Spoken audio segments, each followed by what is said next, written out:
કેમ છો વિદ્યાર્થી મિત્રો? હું મનીષ સર તમારા માટે આ વિડીયોમાં ધોરણ 8 મેથ્સ ચેપ્ટર 8 રાશિઓની તુલનાનો પાર્ટ 6 લઈને આવ્યો છું કે જેમાં તમે સ્વાધ્યાય 8.3ના દાખલા શીખશો. વિદ્યાર્થી મિત્રો, સ્વાધ્યાય 8.3માં જે પહેલો દાખલો છે એમાં પહેલા દાખલાની અંદર ટોટલ 5 દાખલા છે. બરાબર, A, B, C, D અને E 5 દાખલા છે. એ બધા તમારે જાતે જ ગણવાના છે. હું થોડું તમને સમજાવી દઉં. તો શું માગ્યું છે? વ્યાજ મુદ્દલ અને ચક્રવૃદ્ધિ વ્યાજની ગણતરી કરો અને મેળવો. તો આ છે મુદ્દલ P, આ છે 3 વર્ષ N અને 12.1/2% છે એ R. બરાબર, અને વાર્ષિક ચક્રવૃદ્ધિ વ્યાજ ગણો એટલે વાર્ષિક રીતે અહીંયા પૂછેલું છે. એટલે સૂત્ર કયું આવે? તો A = P × 1 + R/100n. આ સૂત્ર આવશે પહેલા દાખલામાં. બીજા દાખલામાં આ P છે, આ 2.1/2 વર્ષ એ N છે. હવે N અપૂર્ણાંકમાં આપ્યું છે, ધ્યાન રાખજો. અને વાર્ષિક ચક્રવૃદ્ધિ વ્યાજ શોધવાનું છે. હવે વાર્ષિક ચક્રવૃદ્ધિ વ્યાજ ગણવાનું હોય ને પાછું અપૂર્ણાંક વર્ષ હોય એટલે ઘાતાંકમાં અપૂર્ણાંક આવે તો તમારે સૂત્ર તો આ જ લેવાનું છે, પણ તમારે ઘાતાંકમાં 2.1/2 આવે એટલે તમારે ત્યાંથી આમ 2 ભાગ પડવાના આવશે. અહીંયા 2 વર્ષનું વ્યાજ શોધવાનું, અહીંયા અડધા વર્ષનું વ્યાજ શોધવાનું. અને પછી જે અડધા વર્ષનું વ્યાજ મળે એ અને 2 વર્ષનું જે વ્યાજ મળે તેનો સરવાળો કરવાનો. બરાબર, તો એ તમારે જાતે ગણવાનું. મેં તમને આટલું સમજાવ્યું. હવે ત્રીજો, તો 62,500 એ મુદ્દલ, 1.1/2 વર્ષ એ N, 8% R. હવે અર્ધવાર્ષિક ચક્રવૃદ્ધિ વ્યાજ ગણો. તો અર્ધવાર્ષિક જે શબ્દ વાપર્યો એટલે તમારું જે આ સૂત્ર છે એ સૂત્રની અંદર અહીંયા N × 2 આવશે, અહીંયા R/2 આવશે. બરાબર. હવે બીજું કે અહીંયા જે સમયગાળો છે અપૂર્ણાંક છે, મિશ્ર પૂર્ણાંક, આના જેમ જ. પણ અહીંયા તમારે મિશ્ર પૂર્ણાંક જ રહેશે, પણ અહીંયા તમારું 1.1/2 વર્ષ એટલે 3/2 વર્ષ થાય. N = 3/2. અને એને તમે અહીંયા Nની જગ્યાએ મૂકશો 3/2 Nની જગ્યાએ, તો 3/2 × 2 માં 2 ઉડી જશે એટલે ઘાતાંક પૂર્ણાંકમાં થઈ જશે. એટલે તમારે 2 ભાગ નહીં પાડવા પડે. જે રીતે ઉપરના દાખલામાં 2 ભાગ પડ્યા તો એવું નહીં કરવું પડે. બરાબર, તો મેં તમને આટલું સમજાવ્યું આમાં. હવે એના પછી D, 8,000 એ P, 1 વર્ષ N, 9% એ જે છે R. અર્ધવાર્ષિક ચક્રવૃદ્ધિ વ્યાજ માગ્યું છે. બરાબર, તો હમણાં જે સમજાવ્યું આ C ને જેમ જ તમારે સૂત્ર લેવાનું છે. અર્ધવાર્ષિક એટલે N × 2 R/2 અને N જે છે 1 તો 1 × 2 પૂર્ણાંક જ રહેશે. જ્યારે ઘાતાંક અપૂર્ણાંકમાં આપેલું હોય ને અપૂર્ણાંક જ રહેતું હોય તો તમારે 2 ભાગ કરવા પડે. આ રીતે કે ઘાતાંકમાં છે એ 2.1/3 રહેતું જ હોય તો 2 વર્ષનું આ બાજુ શોધવાનું, 1/3 વર્ષનું આ બાજુ શોધવાનું. એ રીતે મેં તમને આગળ સમજાવ્યું તે રીતે. બરાબર, તો તમે આ બધા દાખલામાં હું તમને સમજાવું છું, ગણતરી તમારે જાતે કરવાની છે. હવે E જે દાખલો છે તેમાં આ P આપેલું છે, 1 વર્ષ એ N છે, 8% એ R છે. અર્ધવાર્ષિક એટલે આના જેમ જ. બરાબર, ખાલી આ જે દાખલો છે એમાં તમારે ધ્યાન એ રાખવાનું છે કે વાર્ષિક રીતે ચક્રવૃદ્ધિ વ્યાજ શોધવાનું છે અને સમયગાળો અપૂર્ણાંક આપેલો છે, તો મિશ્ર અપૂર્ણાંક આપેલો છે, તો તમારે 2 ભાગ કરીને કરવું પડશે. બરાબર, તો આ તમે પહેલા દાખલામાં જે સમજાવ્યું એ તમે સમજી ગયા છો. ખાલી તમારે સૂત્ર લેવાનું કયું અને ગણતરી કરવાની રહેશે તમારે. બરાબર, વિદ્યાર્થી મિત્રો, આના પહેલાંના વિડીયોમાં ઉદાહરણ નંબર 13માં મેં તમને જે દાખલો શીખવાડ્યો હતો એ જ રીતનો દાખલો તમારે અહીંયા સ્વાધ્યાય 8.3માં દાખલા નંબર 2 છે તે જુઓ. બરાબર, હું આખો દાખલો નહીં ગણું, ખાલી થોડું તમને સમજાવી દઉં છું કે કમલાએ સ્કૂટર ખરીદવા બેંકમાંથી ₹26,400 લીધા ચક્રવૃદ્ધિ વ્યાજે. એટલે ₹26,400 મુદ્દલ કહેવાય. એટલી ખબર પડી ગઈ. 15%ના દરે એટલે R = 15% ચક્રવૃદ્ધિ વ્યાજે લીધા. તો 2 વર્ષ અને 4 મહિના પછી એટલે 2 વર્ષ 4 મહિના જે છે સમયગાળો, એને આપણે પૂરેપૂરા વર્ષમાં લખવું હોય તો 2 વર્ષ એટલે તો 2 વર્ષ, અને જે 4 માસ છે, બરાબર, તો એ જે 4 મહિના છે એને તમે 12 વડે ભાગશો એટલે વર્ષમાં ફેરવી જશે મહિના, એટલે કેટલા થશે 1/3, એટલે 2.1/3 વર્ષ તમારે આ સમયગાળો મેળવવો પડે વર્ષમાં. તો આ રીતે n બરાબર 2.1/3 વર્ષ થયું. તો આ મેળવતા આવડવું જોઈએ, એક આ ધ્યાન રાખવાનું છે. તો મેં તમને આગળ સમજાવ્યું જ છે અને અહીંયા પણ મેં તમને સમજાવ્યું. હવે આ મેળવ્યા પછી માગ્યું છે શું, એ પણ બહુ મહત્ત્વનું છે. અહીંયા શું માગ્યું છે કે આટલા સમયગાળા પછી ઉધાર ચૂકતે કરવા માટે તેણે કેટલી રકમ ચૂકવવી પડશે. તો તમે લોન લાવ્યા હોય, પૈસા લાવેલા હોય, તો સમયગાળો પૂરો થાય એટલે તમારે તમારું મૂળ મુદ્દલ બી આપવાનું 26,400 વત્તા તમે એટલા સમયગાળાનું ચક્રવૃદ્ધિ વ્યાજ પણ આપવાનું. એટલે એ શોધવાનો છે એમાઉન્ટ, બરાબર. એટલે એ તમારે સમજવું પડે. હવે સૂત્ર કયું, તો એની વાત થશે. તો પહેલાં અહીંયા ચક્રવૃદ્ધિ વ્યાજે લાવેલી છે રકમ કમલા, પણ એવું ક્યાંય લખ્યું નથી કે અર્ધવાર્ષિક રીતે કે ત્રિમાસિક કે ચતુર્માસિક રીતે, એવું લખ્યું નથી. એટલે તમારે વાર્ષિક ચક્રવૃદ્ધિ વ્યાજ માની જ લેવાનું. તો ચક્રવૃદ્ધિ વ્યાજ ગણવાની રીત ના કીધી હોય કે ત્રિમાસિક કે ચતુર્માસિક કે અર્ધવાર્ષિક, તો વાર્ષિક રીત માની લેવાનું, એ આપશે નહીં. તો વાર્ષિક રીતે તમારે ચક્રવૃદ્ધિ વ્યાજ શોધવા માટે પહેલાં વ્યાજ મુદ્દલ શોધવા માટેનું સૂત્ર A બરાબર P × 1 + R/100 n ઘાત લખી જ દેવાનું. અને વાર્ષિક રીતે છે એટલે n × 2 કે × 3 કે એવું કરવાનું છે જ નહીં. એ તમને મેં આગળ સમજાયેલું છે. હવે મુદ્દલ જે છે એ કેટલા રૂપિયા લાવેલી છે, તો 26,400, બરાબર. એટલે 26,400માં શૂન્ય 2 જ છે, એ બી ધ્યાનમાં રાખવું પડે. હવે 2.1/3 સમયગાળાનું છે, R 15% છે, છેદમાં 100, બરાબર. હવે તમારી પાસે અહીંયા 2 ઓપ્શન છે કે 15 અને 100 વચ્ચે છેદ ઉડાડવો કે ના ઉડાડવો. તો આપણે નથી ઉડાડતા, એ પ્રમાણે આપણે આગળ વધવું છે. તો જે છેદમાં 100 છે તો 100/100. છેદ ઉડાડવાથી અંશમાં 5 વડે ભાગવાથી 3 થશે, છેદમાં 5 વડે ભાગવાથી 20 થશે. અંશમાં 3 થશે એટલે અહીંયા છેદમાં જે 20 આવશે એટલે 23/20 કરવાનું આવશે. અને પણ 2.1/3 છે એટલે તમારે 2 ભાગ પાડવા પડશે. એટલે તમારે 1-2 સ્ટેપ મનમાં વિચારીને કરવું પડે કે છેદ ઉડાડવો કે ના ઉડાડવો.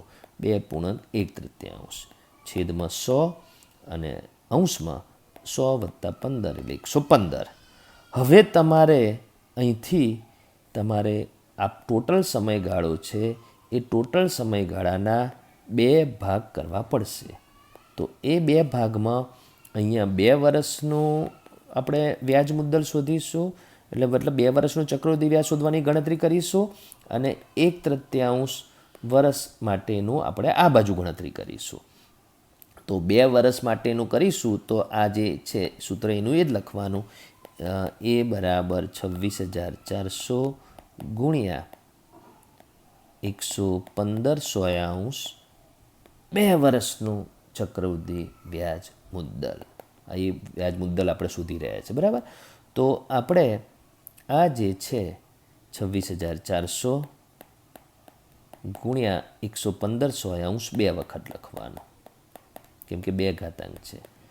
હવે હું આના પછી આખો દાખલો ગણતો નથી, કેમ કે આ તમારે જાતે ગણવાનો છે. અને એમ કરીને તમારે એ મેળવી લેવાનો, બરાબર. તો આ જે તમને મળશે એ એટલે વ્યાજ મુદ્દલ, પણ 2 વર્ષનું. એને તમારે બીજા સમયગાળાનું મુદ્દલ ગણવાનું, P2. તો બીજા સમયગાળાનું તમે જે ચક્રવૃદ્ધિ વ્યાજ શોધશો એમાં જે સૂત્ર છે એ P2RN/100 લખવાનું આવશે, બરાબર. અને એમાં P2 એટલે શું, તો જે તમને અહીંયા જે આંકડો મળે તે આ અંક લખવાનો. R કેટલા, તો 15%, બરાબર. એ 15% પૂર્ણાંકમાં જ છે, આમાં અપૂર્ણાંક નથી પાછું. એ જે અપૂર્ણાંક હોય તો ગણતરીમાં થોડું તમારે ધ્યાન રાખવું પડે. n જે છે 1/3 વર્ષનું વ્યાજ શોધો છો એટલે nની જગ્યાએ તમારે 1/3 આ રીતે લખવાનું, 1/3 છેદમાં, બરાબર. અને 100 તો છેદમાં છે જ, અને તમારે આ પછી ગણતરી કરશો એટલે તમારે બીજા સમયગાળાનું ચક્રવૃદ્ધિ વ્યાજ મળશે. તો પણ જવાબ પૂરો નથી થયો, કેમ કે તમને શું માગ્યું છે કે 2 વર્ષ 4 મહિના પછી ઉધાર ચૂકતી કરવા માટે તેણે કેટલી રકમ ચૂકવવી પડશે. તો જે આ બીજા સમયગાળાનું વ્યાજ મળે એ તમારે આ મુદ્દલમાં ઉમેરી દેવાનું. તો અંતિમ જે વ્યાજ મુદ્દલ છે એ આ પહેલા સમયગાળાનું જે વ્યાજ મુદ્દલ મળ્યું હોય A1, એનું નામ A1 પાડ્યું, બરાબર. એમાં તમારે બીજા સમયગાળા A1 એટલે પહેલું વર્ષ એવું ના સમજશો, પહેલા સમયગાળાના વ્યાજ મુદ્દલમાં બીજા સમયગાળાનું ચક્રવૃદ્ધિ વ્યાજ ઉમેરશો એટલે તમારે અંતિમ વ્યાજ મુદ્દલ જે મળશે એ આન્સર કહેવાશે. તો આ મેં આખી રીત કહી દીધી. જે ગણતરી કરવાની, ભાગાકાર, ગુણાકાર, એ બધું તમારે જાતે કરવાનું છે, બરાબર. વિદ્યાર્થી મિત્રો, સ્વાધ્યાય 8.3ના દાખલા નંબર 3, 4, 5 તમારે જાતે ગણવાનો છે, પણ દરેકમાં હું થોડું સમજાવી દઉં છું. તો શું છે, પહેલી રકમ ફેબીનાએ ત્રીજા નંબરના દાખલામાં 12,500 રૂપિયા એટલે P, 3 વર્ષ માટે એટલે N, 12% દરે એટલે R, સાદા વ્યાજે ઉધારે લીધા એટલે સાદું વ્યાજ આવ્યું, બરાબર. સાદું વ્યાજ તમને શું કહેવાય એ 7મા ધોરણમાં સમજી ગયા છો ને, શરૂઆતમાં મેં તમને સમજાવ્યું છે. હવે રાધાએ, હવે બીજું નામ આવ્યું. આ જે હતું ફેબીના માટે હતું, એક જ દાખલામાં 2 વ્યક્તિની વાત છે. રાધાએ એ જ રકમ એટલે 12,500 એ જ સમય માટે એટલે 3 વર્ષ માટે એટલે N બરાબર 3, પણ 10%ના દરે એટલે R બદલાઈ ગયો, ચક્રવૃદ્ધિ વ્યાજે ઉધારે લીધા. એટલે આ દાખલો કેવો છે, એક જ દાખલાની અંદર 2 પ્રકારનું વ્યાજ શોધવાનું છે. તો ફેબીના સાદા વ્યાજે લાવે છે અને રાધા ચક્રવૃદ્ધિ વ્યાજે લાવે છે, બરાબર. 2 નામ છે, નામ દાખલાની રીતમાં આવે ને, પણ 2 નામ છે. એમાં રાધા લાવે છે એ રૂપિયા 12,500 લાવે છે. તો ફેબીના, તો રાધા પણ તેટલા જ રૂપિયા લાવે છે, 12,500, બરાબર. વ્યાજનો દર લખીએ બીજા નંબરમાં, નંબર સાથે મતલબ નથી. તો ફેબીના માટે 12% છે, તો ફેબીના જે છે એના ઉપર 12% સાદું વ્યાજ લાગશે. તો રાધા ઉપર ચક્રવૃદ્ધિ વ્યાજ 10% લાગશે. હવે ચક્રવૃદ્ધિ વ્યાજ આમ સાદા વ્યાજ કરતાં વધારે હોય, પણ અહીંયા વ્યાજનો દર ઓછો કરી નાખ્યો છે, એટલે કયું વ્યાજ વધારે આવશે અત્યારથી ના કહી શકાય. અને સમયગાળો કેટલો છે? 3 વર્ષ. તો બંનેનો સમયગાળો સરખો છે, 3 વર્ષ. ખાલી વ્યાજનો દર જુદો છે, બરાબર. તો N બરાબર 3 વર્ષ. જો બંનેમાં વ્યાજનો દર જુદો છે, અને બીજું કે રાધા લાવે છે એ ચક્રવૃદ્ધિ વ્યાજે લાવે છે, બરાબર, અને ફેબીના છે એ સાદા વ્યાજે લાવે છે.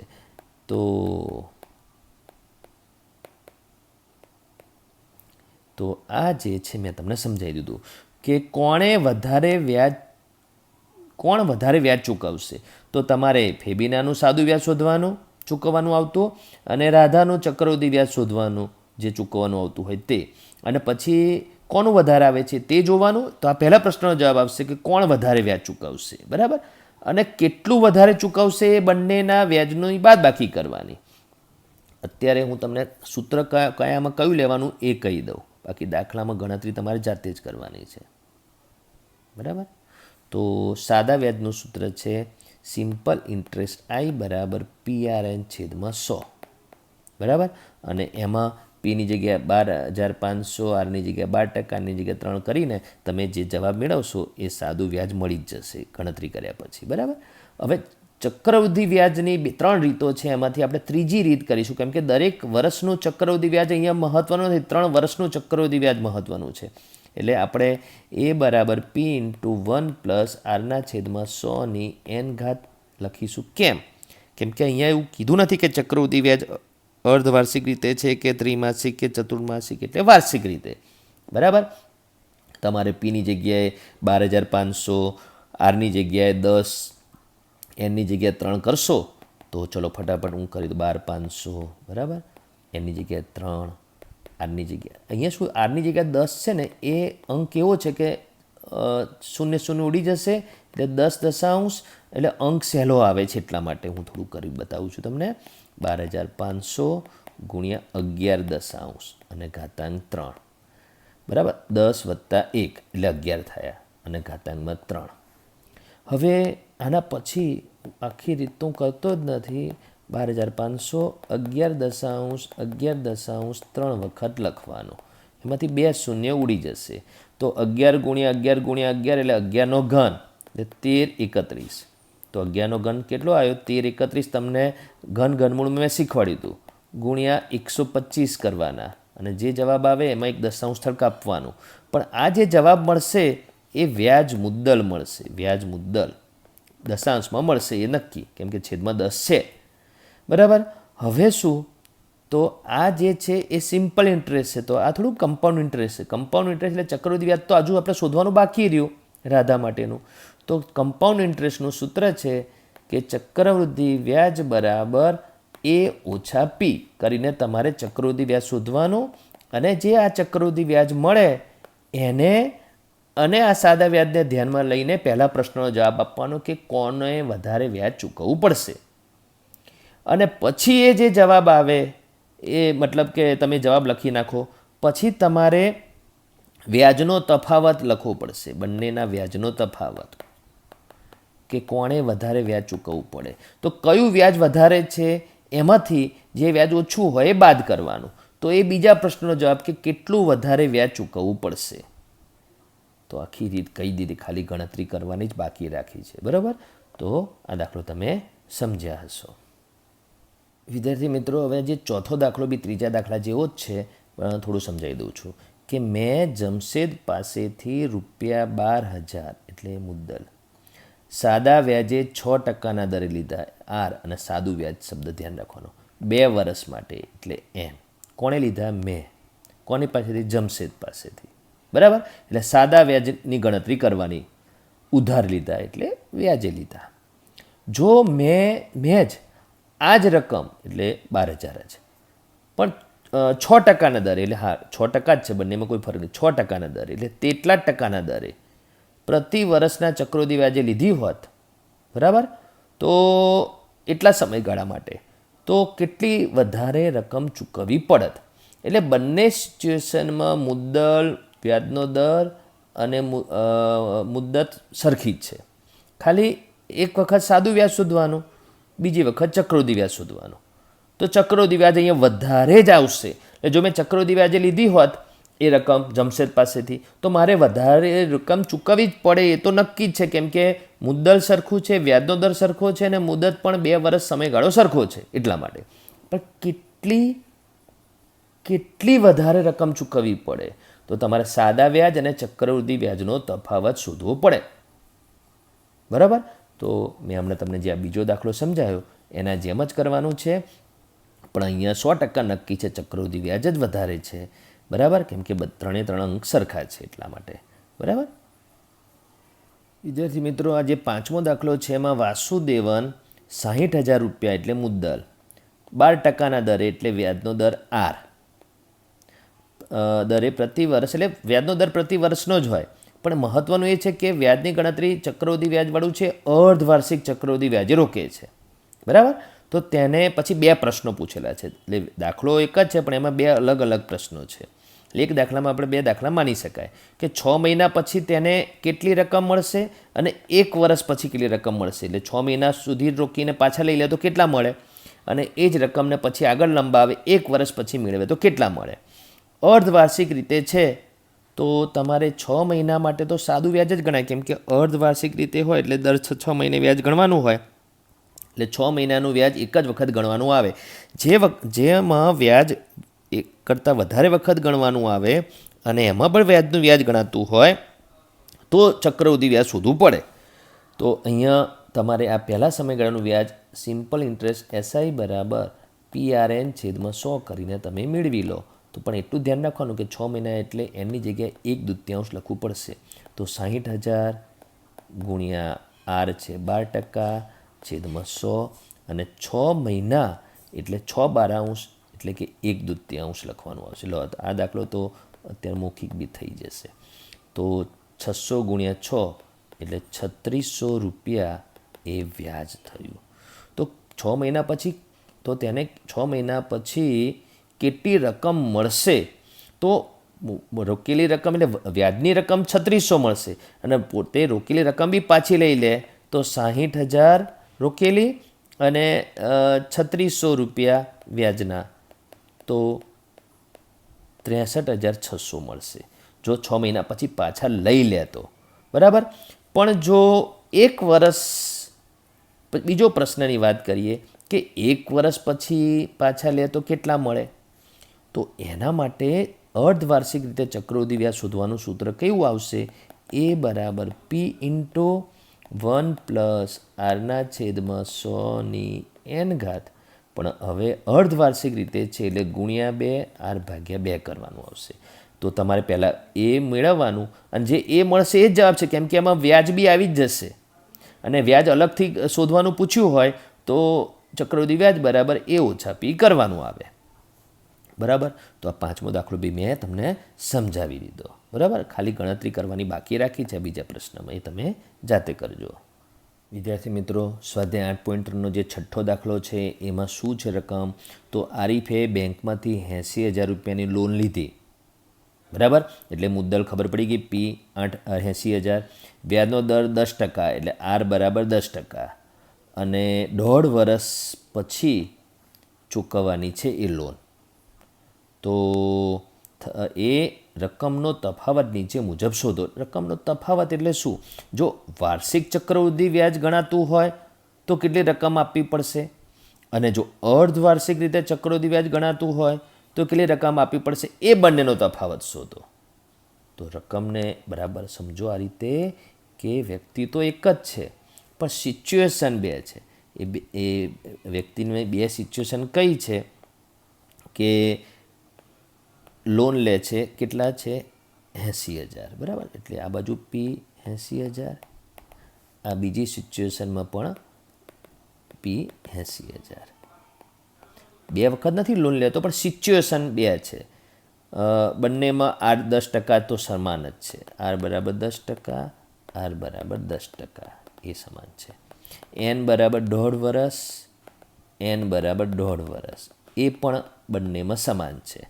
સિચ્યુએશન જુદી શું છે કે જો વાર્ષિક ચક્રવૃદ્ધિ વ્યાજ એટલે વાર્ષિક રીતે ચક્રવૃદ્ધિ વ્યાજ ગણવાનું છે, તો આ બાજુ વાર્ષિક રીતે ચક્રવૃદ્ધિ વ્યાજ શોધવાનું છે અને શોધવાનું તો ચક્રવૃદ્ધિ વ્યાજ જ છે પણ વાર્ષિક રીતે, અને બીજી સિચ્યુએશનમાં અર્ધવાર્ષિક ચક્રવૃદ્ધિ વ્યાજ શોધવાનું છે.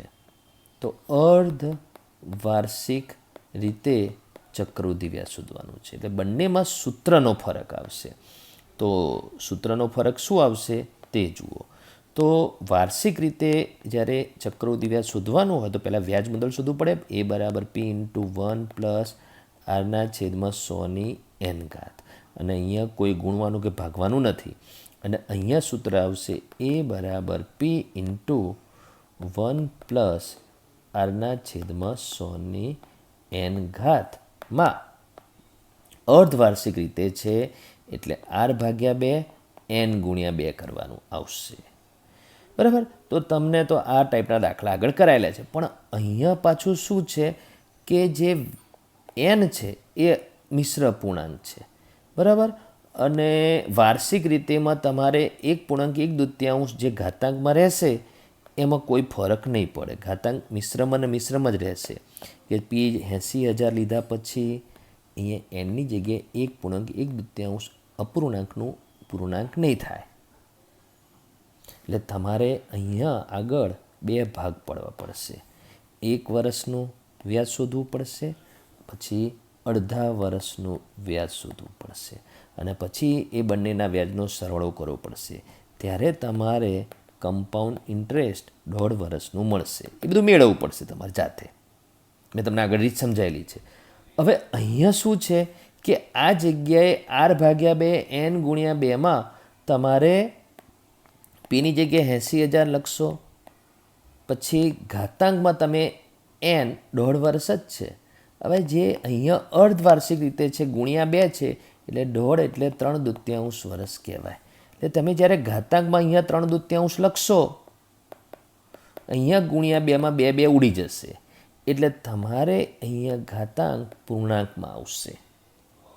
એના લીધે તમારે 2 ભાગ પાડવા નહીં પડે.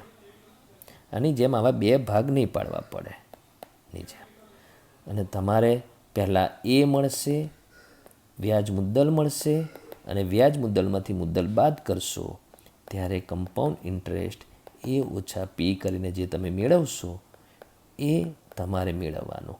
હવે આ કમ્પાઉન્ડ ઇન્ટરેસ્ટ વાર્ષિક રીતે અને અર્ધવાર્ષિક રીતે, એમાં અર્ધવાર્ષિક રીતેનું ચક્રવૃદ્ધિ વ્યાજ વધારે જ આવે. એ તો ખબર પડી છે, કેમ કે બધું સરખું છે, મુદ્દત અને વ્યાજનો દર બધું સરખું છે. વાર્ષિક રીતે એટલે વ્યાજ તમારે વારંવાર રિપીટ નથી થવાનું. અહીંયા 3 વખત વ્યાજ ગણવાનું આવશે. 1.5 વર્ષ છે એટલે 6 માસ વત્તા 6 માસ વત્તા 6 માસ 3 વખત વ્યાજ ગણવાનું આવશે. જેટલી વખત વ્યાજની ગણતરીનું રિપીટેશન વધારે થાય એટલે વ્યાજ વધતું ને વધતું જાય. એ વ્યાજનો તફાવત તમારે છેલ્લે શોધવાનો આવશે. આ બંનેના વ્યાજનો તફાવત તો એ પણ માગ્યું છે. રકમનો તફાવત શોધો. તો આ બંને ટાઈપના વ્યાજનો તફાવત તમારે શોધવાનો છે. બરાબર વિદ્યાર્થી મિત્રો, હવે આ 7મો દાખલો શું છે તે જુઓ કે મારિયાએ ₹8,000 વ્યવસાયમાં રોક્યા, એટલે આટલા રૂપિયાનું રોકાણ કર્યું એટલે મુદ્દલ. તેને 5% પ્રતિ વર્ષના દરે કેટલું ચક્રવૃદ્ધિ વ્યાજ મળશે, એટલે R બરાબર 5%. તે શોધો. પણ એ શોધવા માટે શું પ્રશ્ન છે કે બીજા વર્ષને અંતે કેટલી રકમ જમા થશે, કેમ કે એણે વ્યવસાયમાં રોક્યા છે એટલે વ્યવસાયમાં રોકેલી રકમ ઉપર જો વ્યાજ મળતું હોય તો રકમ વધતી ને વધતી જશે. એટલે કેટલી રકમ જમા થશે, બરાબર. અહીંયા 8,000 વત્તા વ્યાજ બીજા વર્ષને અંતે. ત્રીજા વર્ષનું વ્યાજ શોધો. તો આ દાખલામાં તમને રકમની અંદર કેટલા સમય માટે રોક્યા છે એ નથી આપ્યું, પણ અહીંયા જે પ્રશ્ન આપેલો છે એ શું બતાડે છે કે તમારે 3 વર્ષનું ચક્રવૃદ્ધિ વ્યાજ એક સાથે શોધી નાખશો તો ત્રીજા વર્ષનું નહીં કહી શકો, કે 3 વડે ભાગવાથી ના મળે. એટલે તમારે અહીંયા પહેલી અથવા બીજી રીતે દાખલો ગણવો પડશે. તો પહેલી અથવા બીજી રીતે એટલે ચક્રવૃદ્ધિ વ્યાજ શોધવાની જે 3 રીત કીધી છે એના પ્રમાણે પહેલી કે બીજી તો બતાવી દઉં છું તમને. બીજી રીત આપણે બતાવીશું. બીજી અને પહેલી રીતમાં કોઈ ખાસ ફરક નથી. તો પહેલાં તો લખી દઈશું પી છે ₹8,000, બરાબર. આર બરાબર કેટલા છે તો 5% છે. આર બરાબર 5%. એન સીધું નથી ખબર, કેમ કે બીજા વર્ષના અંતે અને ત્રીજા વર્ષનું ચક્રવૃદ્ધિ વ્યાજ એટલે 3 વર્ષ સુધી આપણે જવાનું છે. તો સીધું બીજા વર્ષનું આપણે ના ખબર પડે, એટલે આપણે પહેલા વર્ષ માટે વ્યાજ શોધવું પડે I1, અને પહેલા વર્ષનું ચક્રવૃદ્ધિ વ્યાજ હોય જ નહીં, બરાબર. અને વાર્ષિક રીતે જ છે, અહીંયા અર્ધવાર્ષિક રીતે કે એવું ક્યાંય લખ્યું નથી, ત્રિમાસિક ચતુર્માસિક એવું લખ્યું નથી, એટલે વાર્ષિક રીતે તમારે સમજવાનું. એટલે સૂત્ર છે PRN/100. તો એ પ્રમાણે તમારે પહેલા વર્ષનું વ્યાજ 8,000 ગુણ્યા 5, પહેલું વર્ષ એટલે 1 વર્ષ શોધો, એટલે કેટલા થશે 8 × 5 = 40 ઉપર 0 એટલે ₹400 વ્યાજ થશે પહેલા સમયગાળાનું, બરાબર. એટલે પહેલા વર્ષને અંતે કેટલી રકમ જમા થશે તો P1 વત્તા I1.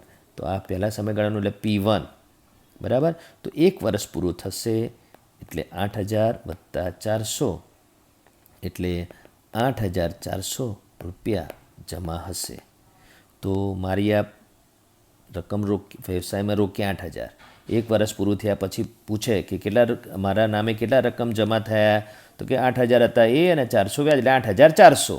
તો આટલી રકમ 1 વર્ષના અંતે જમા થશે, જે બીજા વર્ષ માટેનું મુદ્દલ બનશે P2, બરાબર. તો બીજા વર્ષનું વ્યાજ એટલે હવે આપણે compound interest of second year P2RN/100 કરીને લખવાનું આવશે, બરાબર. તો 8,400 જે આપણે બીજા વર્ષ માટેનું મુદ્દલ શોધ્યું તે આર છે 5%, બીજું વર્ષ એટલે 1 જ વર્ષ, એટલે એની જગ્યાએ 1 કેમ લખે ખબર હોવી જોઈએ, બીજું વર્ષ એટલે 1 જ વર્ષ, બરાબર. 2 શૂન્ય ઉડી જશે. હવે ગુણાકાર કરો તો 5 × 20 0 વધી 2, 8 × 5 = 40 ને 2 = 42, એટલે ₹420 એ બીજા વર્ષનું વ્યાજ થશે. તો પૂછ્યું છે બીજા વર્ષનું વ્યાજ, તો પૂછ્યું છે શું? બીજા વર્ષના અંતે તેના નામે એટલે મારિયાના નામે કેટલી રકમ જમા થશે. 8,000 જમા કરાયા હતા તે અને બીજા 400 અને બીજા 420, એટલે તમારે બીજા વર્ષને અંતે વ્યાજ મુદ્દલ પૂછ્યું છે. તો શું આવે? A2 બરાબર P2 વત્તા CI2. તો આ જે છે P2 જે છે એ 8,400માં 420 રૂપિયા વ્યાજ ઉમેરો તો થશે 8,820 રૂપિયા. તો બરાબર સમજો આ પ્રશ્નને, જે P3 ગણાશે. જો આપણે ત્રીજા વર્ષનું શોધવાનું છે તો P3 ખરું, પણ ત્રીજા વર્ષનું હજુ સ્ટાર્ટ નથી થયું. બીજા વર્ષને અંતે આટલી રકમ જમા રહેશે. એટલે મારિયા પૈસા રોક્યા 8,000 અને 2 વર્ષ પૂરા થાય તો 2 વર્ષના અંતે પૂછે કે મારા નામે કેટલી રકમ જમા થઈ. તો જવાબ આપનાર કહેશે કે તમે રોક્યા હતા 8,000, તે 400 રૂપિયા પહેલા વર્ષનું વ્યાજ, 420 રૂપિયા બીજા વર્ષનું વ્યાજ, એટલે તમારા નામે અત્યારે 8,820 રૂપિયા જમા છે. તો આ પહેલા પ્રશ્નનો જવાબ થયો. બરાબર. બીજા વર્ષને અંતે તેના નામે કેટલી રકમ જમા થશે તે. ત્રીજા વર્ષનું વ્યાજ શોધો. તો ત્રીજા વર્ષનું વ્યાજ એટલે compound interest of third year બરાબર P3RN/100. તો ત્રીજા વર્ષ માટેનું મુદ્દલ કયું? તો 8,820. 8,820 ગુણ્યા 5 ગુણ્યા ત્રીજું વર્ષ એટલે 1 વર્ષ ભાગ્યા 100. 100 ઉડી જશે. 5 વડે ભાગીશું તો 2, 2 વડે ભાગીશું તો 441. તો 441 રૂપિયા એ ત્રીજા વર્ષનું ચક્રવૃદ્ધિ વ્યાજ થશે. તો બીજો પ્રશ્ન છે ત્રીજા વર્ષનું વ્યાજ શોધો. તો ત્રીજા વર્ષનું વ્યાજ માંગ્યું છે એટલે ત્રીજા વર્ષનું વ્યાજ મળી ગયું એટલે દાખલો પૂરો થઈ ગયો. તો કયા બે પ્રશ્નના બે જવાબ થયા? તો એક 8,820 અને એક 441. તમે રકમને સમજો તો દાખલો ગણી શકો. તો મેં તો આખો દાખલો ગણી નાખ્યો, જાતે તમારે ગણવાનો હતો પણ મેં ગણી આપ્યો તમને. બરાબર. વિદ્યાર્થી મિત્રો, સ્વાધ્યાય 8.3નો 8મો દાખલો. શું છે રકમ? કે રૂપિયા 10,000 એટલે મુદ્દલ, 1.5 વર્ષ એટલે N માટે 10%ના દરે એટલે R, પ્રતિ વર્ષના દરે અર્ધવાર્ષિક ચક્રવૃદ્ધિ વ્યાજે મૂક્યા. આ શબ્દ બહુ મહત્વનો છે, અર્ધવાર્ષિક ચક્રવૃદ્ધિ વ્યાજે. હવે પ્રતિ વર્ષ અહીંયા લખ્યું છે, વ્યાજનો દર પ્રતિ વર્ષ જ હોય, પણ ચક્રવૃદ્ધિ વ્યાજ કઈ રીતે ગણવાનું છે બહુ મહત્વનું છે. તો ચક્રવૃદ્ધિ વ્યાજ અને વ્યાજ મુદ્દલ શોધો.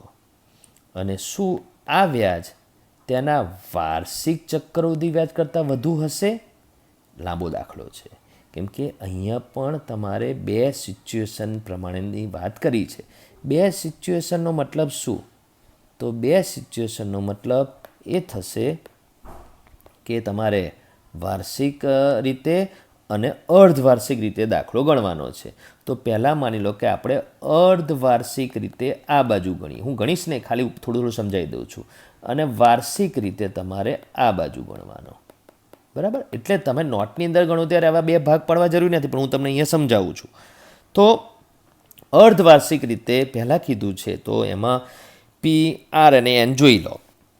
તો N છે અપૂર્ણાંક, મિશ્ર પૂર્ણાંક. હવે અર્ધવાર્ષિક રીતના વ્યાજના ગણતરીમાં સૂત્ર તમારે A બરાબર P × 1 + R/100(n)માં તમારે શું કરવાનું આવશે? R ભાગ્યા 2 N ગુણ્યા 2 કરવાનું આવશે.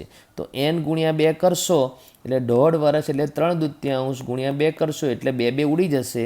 એટલે તમારે ઘાતાંકમાં 3 પૂર્ણાંકમાં આવશે. એટલે તમારે આવા બે ભાગ નહીં પાડવા પડે. અને તમારે ચક્રવૃદ્ધિ વ્યાજ મુદ્દલ પહેલાં મળશે અને વ્યાજ મુદ્દલમાંથી મુદ્દલ બાદ કરીને ચક્રવૃદ્ધિ વ્યાજ શોધી કાઢવાનું તમારે. તો આપણે આ પહેલી બાજુ ચક્રવૃદ્ધિ વ્યાજ જે મળે એ મેળવી અને એને નંબર 1 આપવાનો. નંબર આપવો જોઈએ નહીં, પણ એની સરખામણી કરવાની છેલ્લે પ્રશ્ન પૂછેલો છે કે વાર્ષિક ચક્રવૃદ્ધિ વ્યાજ કરતાં વધુ હશે કે નહીં, હા કે ના. એટલે કંઈક તો તમારે બંને ગણતરી કરવી જ પડે. હવે આ બાજુ વાર્ષિક રીતેમાં તમારું સૂત્ર આવશે A બરાબર P × 1 + R/100(n)। તો આમાં ગુણ્યા 2 ગુણ્યા 3 કે એ બધું ભાગ્યા 2 એવું કંઈ આવશે જ નહીં. આ જ સૂત્ર કેમ કે વાર્ષિક રીતે ચક્રવૃદ્ધિ વ્યાજ ગણવાનું છે. પણ અહીંયા એક પૂર્ણાંક 1/2 મિશ્ર પૂર્ણાંક રહેવાથી તમારે આગળની ગણતરીમાં આવા 2 ભાગ પાડવા પડશે. એક પૂર્ણાંક 1/2 વર્ષનું 1.5 વર્ષનું વ્યાજ શોધવાનું છે વાર્ષિક રીતે, તો તમારે 1 વર્ષનું વ્યાજ પહેલાં શોધવાનું અને પછી અડધા વર્ષનું વ્યાજ શોધવાનું અને એ બંને સમયગાળાના વ્યાજનો સરવાળો કરવાનો. અને જો બંને સ્થિતિમાં મુદ્દલ, મુદત અને વ્યાજનો દર સરખો હોય તો અર્ધવાર્ષિક રીતનું વ્યાજ હંમેશા વાર્ષિક વ્યાજ કરતાં વધારે જ હોય, એટલે આ વ્યાજ જ વધારે આવશે. આ વ્યાજ પ્રમાણમાં ઓછું આવશે, પણ આપણે દાખલો ગણવાનો કીધો છે.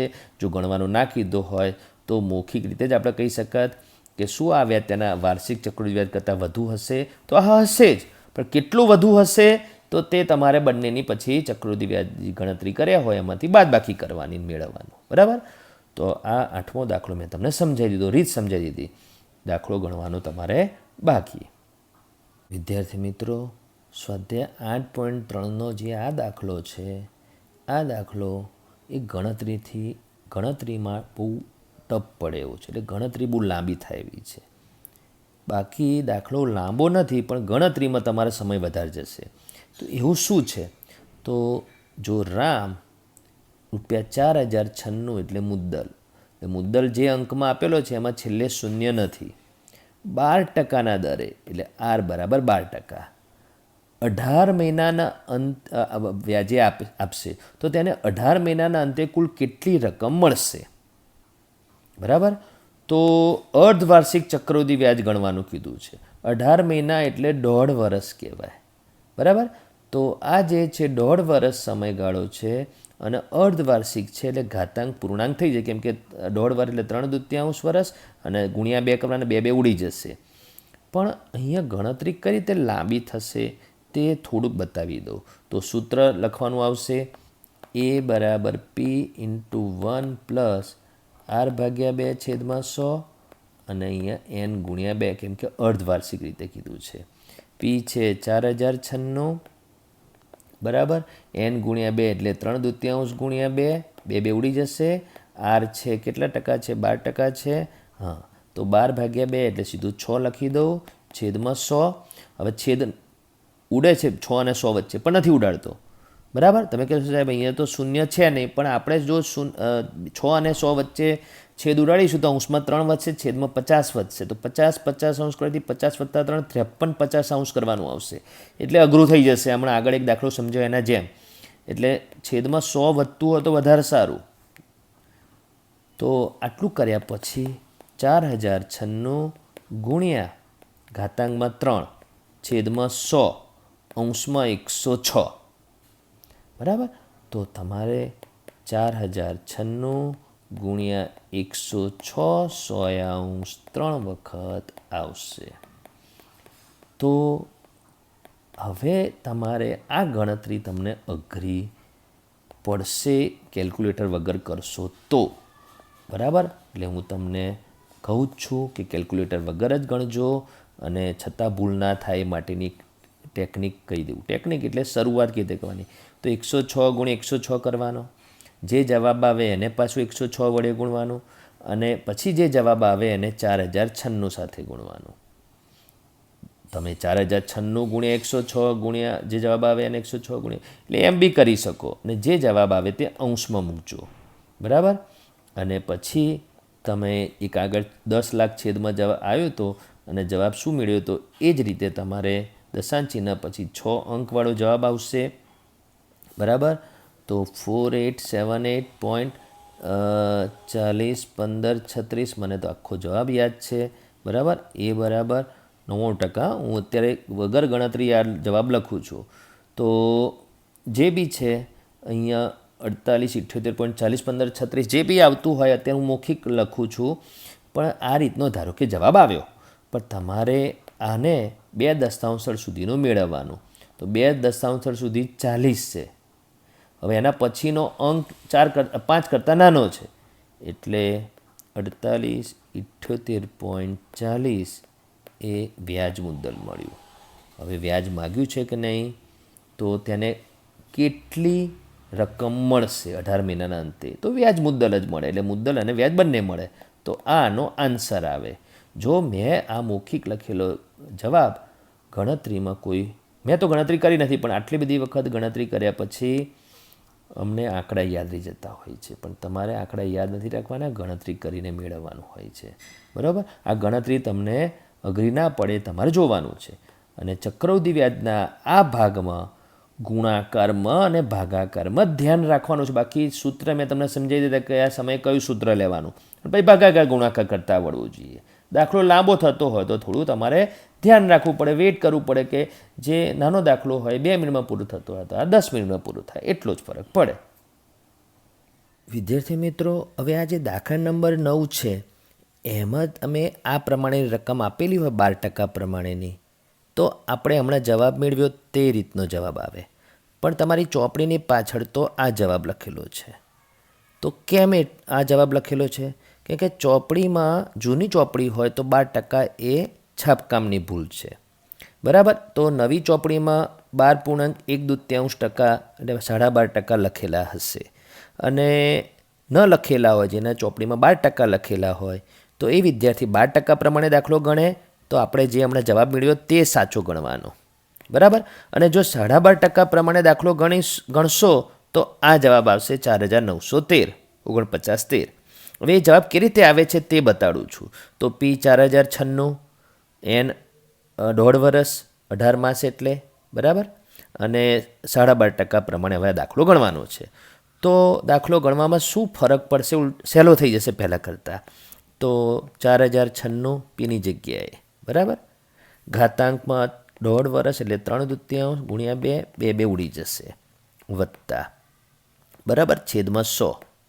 હવે આર દૂત્યાંશ છે એટલે એનું 2 છેદમાં આવી જશે. હવે આર જે છે આપણું એ અપૂર્ણાંકમાં છે, 12.1/2. 12.1/2ને આપણે 12.5 કહો, અથવા 12×2 = 24 ને 25/2 કહો, બેમાંથી ગમે તે કહો, સાચું જ છે. હવે આપણે 25/2 પ્રમાણે રકમમાં લખીશું તો શું થાય છે તે જુઓ.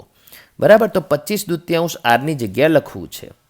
તો આરની જગ્યાએ 25/2 લખીશું તો અહીંયા 25/4 કેમ લખ્યું? તો આરની જગ્યાએ 25/2 લખ્યું, પણ છેદમાં તો 2 છે જ, એટલે એ 2 ગુણ્યા 2 4 થઈ ગયું. હવે આ 4 જે છે એ અહીંયા 100ની જોડે ગુણાકારમાં આવશે, એટલે ત્યાં 400 થઈ જશે 100ની જગ્યાએ. એટલે 100ની જગ્યાએ 400 થશે, અંશમાં એકલું 25 રહેશે. બરાબર, તો જ્યારે છેદમાં 400 છેદ ઉડે છે પણ આપણે નથી ઉડાડવો. બરાબર, અને ધારો કે ઉડાડવો હોય 25 અને 400 વચ્ચે છેદ ઉડાડવો હોય તો 16 આવશે. અહીંયા 400ની જગ્યાએ 16 આવશે. બરાબર, તો 16 અહીંયા લખવાનું આવશે, ઘાતાંકમાં 3, અને અહીંયા 4096 એમના એમ.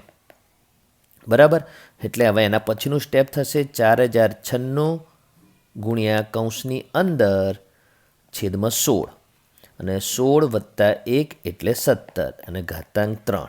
બરાબર, તો હવેનું સ્ટેપ 4096 ગુણ્યા 17 16 3 વખત.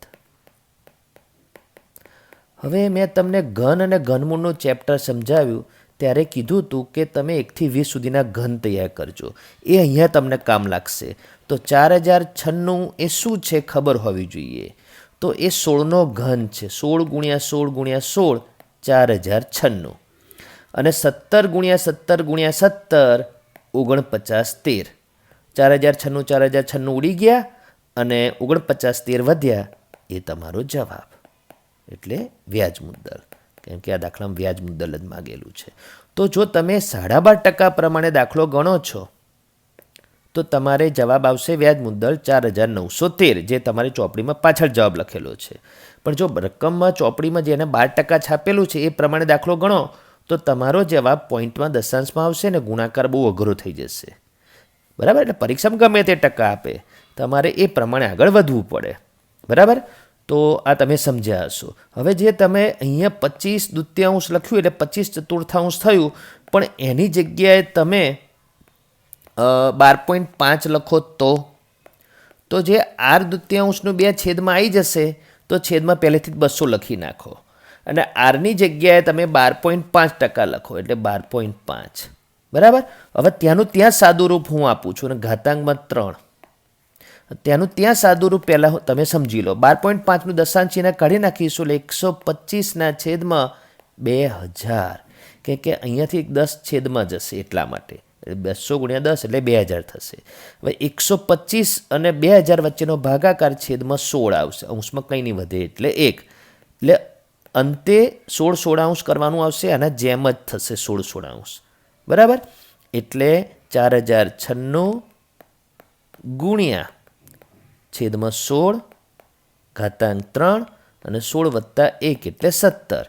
એટલે તમે 12.5 લખશો તો બી તમારે 17/16 જ આવશે આની જેમ, બરાબર. તો એ સાદું રૂપમાં તમારે ધ્યાન રાખવાનું છે. તો તમે આ દાખલો સમજ્યા હશો.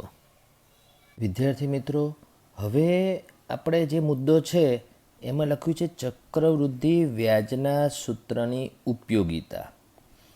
એટલે ચક્રવૃદ્ધિ વ્યાજના સૂત્ર નહીં, પણ ચક્રવૃદ્ધિ વ્યાજ મુદ્દલના સૂત્ર. તો તમે જો ચક્રવૃદ્ધિ વ્યાજ મુદ્દલનું જે આ સૂત્ર ભણ્યા એનો ઉપયોગ બીજી કઈ જગ્યાએ થાય, તો અહીંયા મેં એક જગ્યાએ પ્લસ લખ્યું છે ને એક જગ્યાએ માઇનસ લખ્યું છે, એવું કેમ? તો એ સમજવા માટે તમે જુઓ કે ચક્રવૃદ્ધિ વ્યાજ મુદ્દલના સૂત્રની ઉપયોગિતા.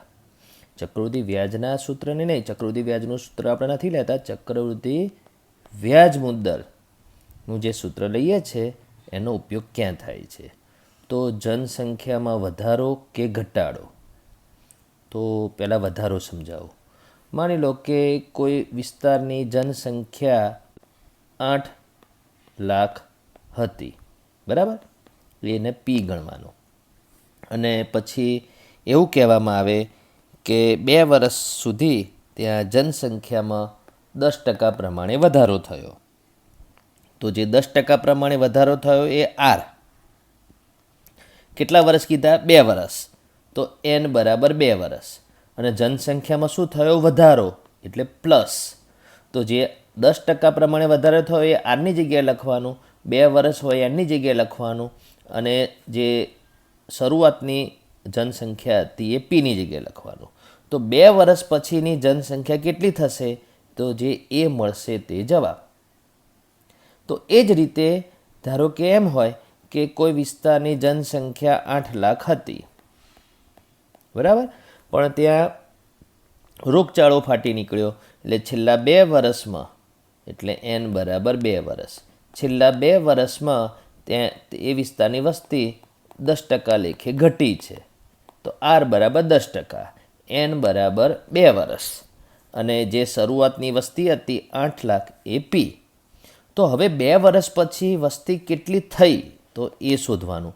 પણ અહીં વસ્તીમાં ઘટાડો થયો છે એટલે સૂત્રમાં અહીંયા માઇનસ આવશે. તો પ્લસ ક્યારે આવે, માઇનસ ક્યારે આવે ખબર પડી ગઈ.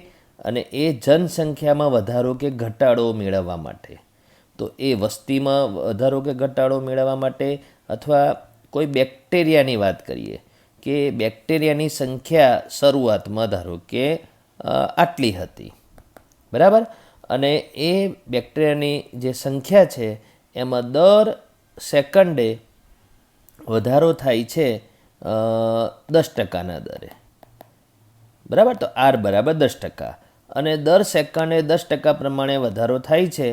તો 3 સેકન્ડ પછી એ બેક્ટેરિયાની સંખ્યા હતી આટલી, તો હવે થઈ ગઈ કેટલી એ શોધવાનું. તો અહીંયા 3 સેકન્ડને n કરીને 3 સેકન્ડ લેવાનું. એવું નહીં કે n એટલે નંબર ઓફ યર્સ જ આવશે, પણ એ સેકન્ડ પણ આવી શકે. પણ એ જગ્યાએ એના સૂત્રનો ઉપયોગ કરવાનો આવશે, આ ચક્રવૃદ્ધિ વ્યાજ મુદ્દલ શોધવાના સૂત્રનો. પ્લસ ક્યારે આવે? વધારો થાય ત્યારે. માઇનસ ક્યારે આવે? ઘટાડો થાય ત્યારે. તો બેક્ટેરિયાનો વિકાસ જાણવા માટે પણ આ સૂત્રનો ઉપયોગ થાય. કોઈ પણ વસ્તુનું મૂલ્ય જાણવા, બરાબર, એટલે મૂલ્યમાં વધારો કે ઘટાડો થતો હોય, કે ધારો કે કારની કિંમત છે 10 લાખ, બરાબર, તો એ કારની જે કિંમત છે 10 લાખ, એ કિંમતમાં વધારો થાય છે 5%, બરાબર. તો 5% વધારો પ્રમાણે હવેની કિંમત કેટલી? તો આ જે પહેલી કિંમત હતી એ પી, અને હવે કેટલી કિંમત થશે એ નથી ખબર, અને 1 જ વર્ષ પછી. તો n = 1. તો આપણે પેલા દાખલા ગણ્યા હતા નફો ખોટવાળા, વળતરવાળા, બરાબર, જીએસટીવાળા, એ ટાઈપના દાખલાની જેમ પણ આ દાખલો ગણી શકાય કે તમારે આ 5% શેના ઉપર આધારિત હોય? જૂના ભાવ પ્રમાણે, જૂના ભાવ ઉપર. તે 5%ને રૂપિયામાં ફેરવવાના અને પછી જૂના ભાવમાં ઉમેરવાના એટલે તમને નવો ભાવ મળે. તો તે રીતે તો ગણાય જ, પણ આપણે આ સૂત્રની મદદથી પણ ગણી શકીએ. તો ભાવ વધારો થયો છે એટલે આ પ્લસ સૂત્રનો ઉપયોગ કરવાનો, પ્લસવાળા સૂત્રનો ઉપયોગ કરવાનો. તો હવે એના દાખલા જુઓ. વિદ્યાર્થી મિત્રો, આ ઉદાહરણ નંબર 14ની રકમ શું કહે છે તે જુઓ કે એક શહેરની જનસંખ્યા 1997માં 20,000 હતી. બરાબર, એક શહેરની વસ્તી 20,000 હતી. તે વર્ષ દીઠ 5%ના દરે વધતી હતી. તો જે શરૂઆતની વસ્તી હતી એને પી કહેવાનું, 20,000. બરાબર, પછી 5% પ્રમાણે વસ્તી વધે છે તો આર બરાબર 5%. અને તો 2000 વર્ષના અંતે શહેરની જનસંખ્યા શોધો. તો 2000 વર્ષના અંતે જનસંખ્યા એ શોધવાની. તો 1997થી 2000 એટલે કેટલા વર્ષ થયા? 3 વર્ષ થયા. તો 3 વર્ષ પછી એની વસ્તી 20,000ની વધીને કેટલી થઈ? તો એની 2 રીતો છે. એક લાંબી રીત છે જેમાં દર વખતે 5% ઇફેક્ટ આપીને આગળ વધીશું, અને બીજું આપણે આ સૂત્રનો ઉપયોગ કરીશું કે એ બરાબર પી ઇન્ટુ 1 + આરના છેદમાં 100n. તો એનો ઉપયોગ કરે પહેલાં લાંબી રીત જોઈ લો. તો લાંબી રીતમાં શું છે કે શરૂઆતની જનસંખ્યા એટલે 1997ના એન્ડમાં, એટલે 1998ની શરૂઆતમાં જનસંખ્યા 20,000 હતી. બરાબર, એને આપણે મુદ્દલ રકમ ગણીશું. 5%નો વધારો એટલે 20,000 રૂપિયા, અરે 20,000 વસ્તી પર 5% વધારો એટલે ભાગ્યા 100 કરીએ એટલે 1000 વસ્તી વધી. એટલે 20,000 હતી, 1000 વધી 21,000 થઈ. ક્યારે? 1999ની શરૂઆતમાં, 1998ના એન્ડમાં એટલી થઈ ગઈ. તો હવે 1999માં એના પર 5%, 21,000 વસ્તી પર 5% વધારો એટલે 1,050 બીજી વધી. તો 1,050 એ 21,000માં ઉમેરીશું એટલે 22,050 એ 2000ની શરૂઆતની જનસંખ્યા થઈ.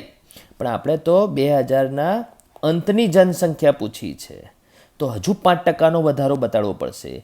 તો 22,050ના 5% ભાગ્યા 100 કરીશું એટલે 1102.5 થયા. હવે 1102.5 આપણે 22,050માં ઉમેરીશું એટલે 23,152.5ની નો જવાબ આવશે. હવે વસ્તી અપૂર્ણાંકમાં ના હોય એટલે પછી છેલ્લે જવાબ પૂર્ણાંકમાં તમારે લખી લેવાનો કે 0.5 છે એટલે 23,153 જનસંખ્યા થશે. બરાબર, 2000ને અંતે, સાલ 2000ના અંતે. બરાબર, હવે આ લાંબી રીત જે કરી એને આપણે ટૂંકી રીત કરવા માટે આપણે ચક્રવૃદ્ધિ વ્યાજ મુદ્દલના સૂત્રનો ઉપયોગ કરીએ. તો પીની જગ્યાએ 20,000, બરાબર, આરની જગ્યાએ 5% એટલે 5, અને 3 વર્ષનો સમયગાળો ખબર હોવી જોઈએ. 1997થી 2003 વર્ષ કહેવાય એ ખબર પડવી જોઈએ. એટલે n બરાબર 3 એટલે 5 100 આપણે છેદ ઉડાડીએ તો 5 × 5 20 × 100 એટલે 20 એટલે છેદમાં 20 અને અંશમાં 20 + 1 એટલે 21 અને ઘાતાંકમાં 3 છે એટલે 3 વખત. સાદુરૂપ આપ્યું એટલે આ પોઈન્ટમાં જવાબ આવ્યો. વસ્તી સંખ્યા જે જનસંખ્યા એ પૂર્ણાંકમાં જ હોય એટલે પોઈન્ટ પછી 5, પોઈન્ટ પછીનો અંક જે કાઢી નાખવાનો હોય 5 કે 5થી મોટો હોય તો એક અંક આગળનો અંક વધી જાય એટલે 2ના બદલે 3. તો આ રીતે તમે ચક્રવૃદ્ધિ વ્યાજ મુદ્દલના સૂત્રનો ઉપયોગ કરીને સરળતાથી દાખલો ગણી શકો છો. બરાબર, તો આ તમે સમજ્યા હશો. વિદ્યાર્થી મિત્રો, ઉદાહરણ નંબર 15 જુઓ. એક ટીવી ₹21,000માં ખરીદવામાં આવ્યું હતું. બરાબર, એક વર્ષ પછી ટીવીની કિંમતમાં 5%નો ઘટાડો થયો. એટલે એક જ વર્ષ, એટલે આપણે જો ચક્રવૃદ્ધિ વ્યાજ મુદ્દલના સૂત્રનો ઉપયોગ કરીશું ત્યારે એને પી કરીને લઈશું. 5%નો ઘટાડો એ આર તરીકે લઈશું અને એક વર્ષનો જ સમયગાળો છે એટલે n બરાબર 1 વર્ષ લઈશું. બરાબર, તો ટીવીની હવેની કિંમત 1 વર્ષ પછીની શોધો એટલે એ શોધવાનું છે. તો એનો ઉપયોગ કરીએ પહેલાં આપણે એને વગરની રીત કરીએ. તો જે શરૂઆતની કિંમત હતી 21,000 એમાં 5% પ્રમાણે ઘટાડો એટલે 21,000ના 5% એટલે 21,000 ગુણ્યા 5 ભાગ્યા 100 કરીએ એટલે આટલા રૂપિયાનો ઘટાડો થયો. એટલે જૂની કિંમતમાં 1,050નો ઘટાડો કરો એટલે નવી કિંમત 19,950 એ ટીવીની કિંમત થઈ 1 વર્ષના અંતે. બરાબર. તો આ દાખલાને આપણે સૂત્ર લઈએ એ બરાબર પી ઇન્ટુ 1 માઇનસ આરના છેદમાં 100ની n ઘાત. અહીંયા માઇનસ કેમ આવ્યું? કેમ કે અહીંયા ઘટાડો થયો. બરાબર. હવે અહીંયા ઘાતાંકમાં કંઈ લખ્યું નથી એટલે 1. એટલે તમે જુઓ કે આ 5 સોયાંશ છે એટલે 5 વડે ભાગીએ તો 1, 5 વડે ભાગીએ તો 20 અને અહીંયા 20 વિસાંશ. તો તમે જુઓ કે અહીંયા જે ગણતરીમાં છેદમાં 20 અને 20 ઓછા 1 એટલે 19 વિસાંશ એક વખત. એટલે આ 19 વિસાંશ આવ્યા અને પછી 0 ઉડી જશે. 2 વડે ભાગશો, 2 × 2, 2 × 10 અને 0 અને પછી આમનો ગુણાકાર કરશો એટલે 19,950 રૂપિયા એ જે આગળ જવાબ મળ્યો તો એનો એ જ મળ્યો.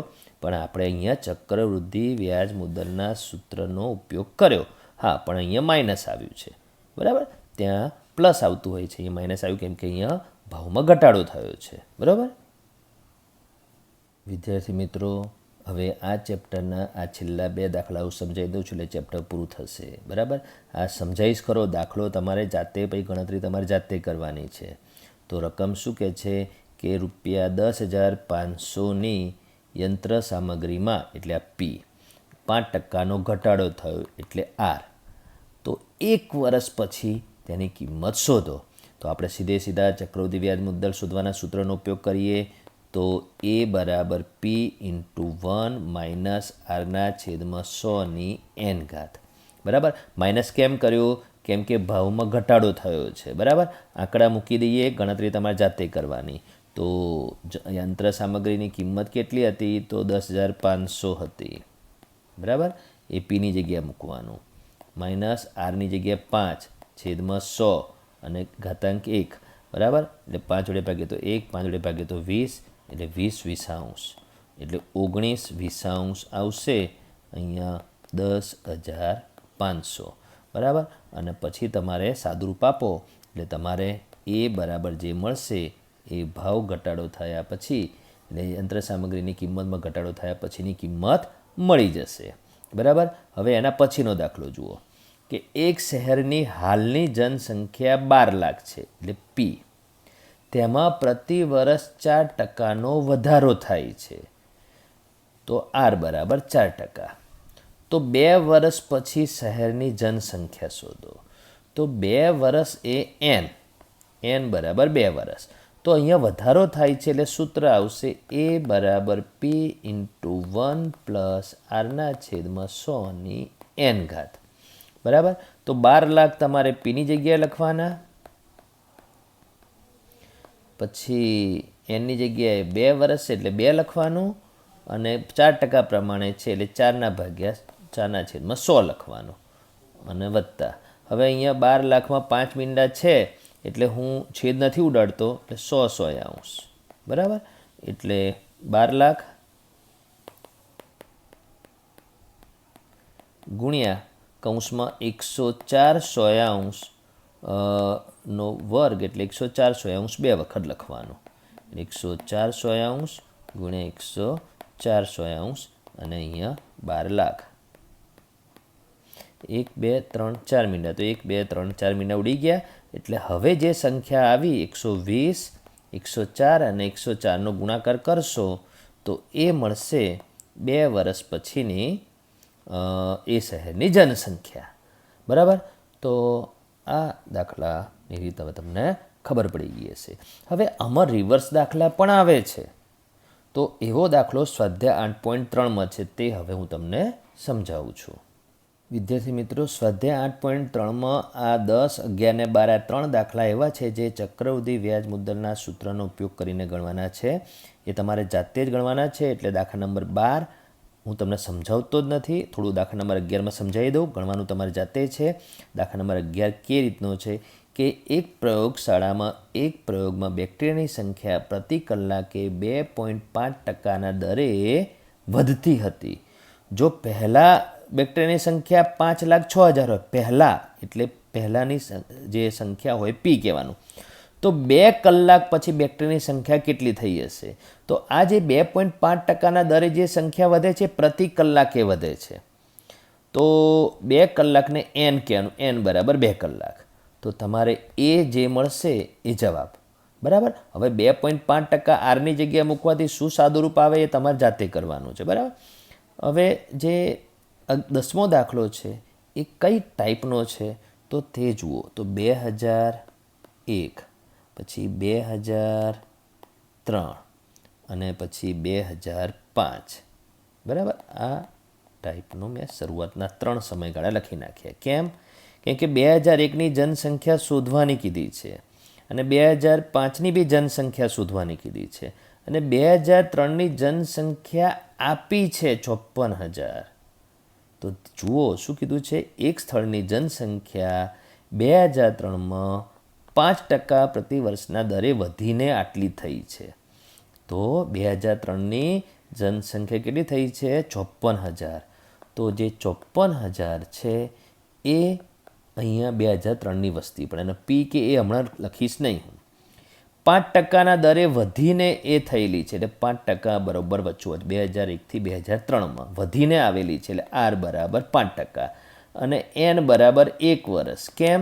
કેમ કે 2 વર્ષ. કેમ કે 2001થી 2003 એટલે 2 વર્ષ કહેવાય એટલે એન બરાબર 2 વર્ષ. તો 2001ની જનસંખ્યા શોધો. તો 2001ની જનસંખ્યા પી શોધવાની છે ત્યારે આને એ ગણીશું. તો આ જે પહેલો પ્રશ્ન છે એના માટે તમારે જે સૂત્ર તો જે રીતે લખાતું હતું એ રીતે લખવાનું કે એ બરાબર પી ઇન્ટુ 1 પ્લસ આરના છેદમાં 100ની n ઘાત. તો એ છે 54,000 એ ડાબી બાજુ, પી નથી ખબર, વત્તા આર છે 5, 5ના છેદમાં 100 અને ઘાતાંક 2. હવે 5 વડે અહીંયા ભાગ્યું તો 20, 21 એટલે 20 એટલે પી ઇન્ટુ 21 2 ઘાત અને ડાબી બાજુ 54,000. તો આ રિવર્સ દાખલો કહેવાય. તો હવે રિવર્સ દાખલામાં શું કરવાનું? તો પી ગુણ્યા 21 ગુણ્યા 21 બે વખત લખ્યું. હવે સમીકરણ થઈ ગયું. તો સાઈડ બદલાઈશું તો પી જમણી બાજુ રવા દઈશું. 54,000ની જોડે 20 ગુણ્યા 20 આવશે અને 21 ગુણ્યા 21 છેદમાં જશે. કેમ? કેમ કે ભાગાકારમાંથી ગુણાકારમાં જાય અને ગુણાકારવાળું ભાગાકારમાં આવે. અને હવે આનું જે સાદુરૂપ આપો એ તમને એ 2001ની જનસંખ્યા મળશે. બરાબર. તો આ તમને ખબર પડી હોવી જોઈએ. બીજો પ્રશ્ન છે 2005માં જનસંખ્યા શોધો. તો હવે આ સમયગાળાની વાત કરીએ ત્યારે તમારે 54,000 જે છે એને પી ગણવાનું.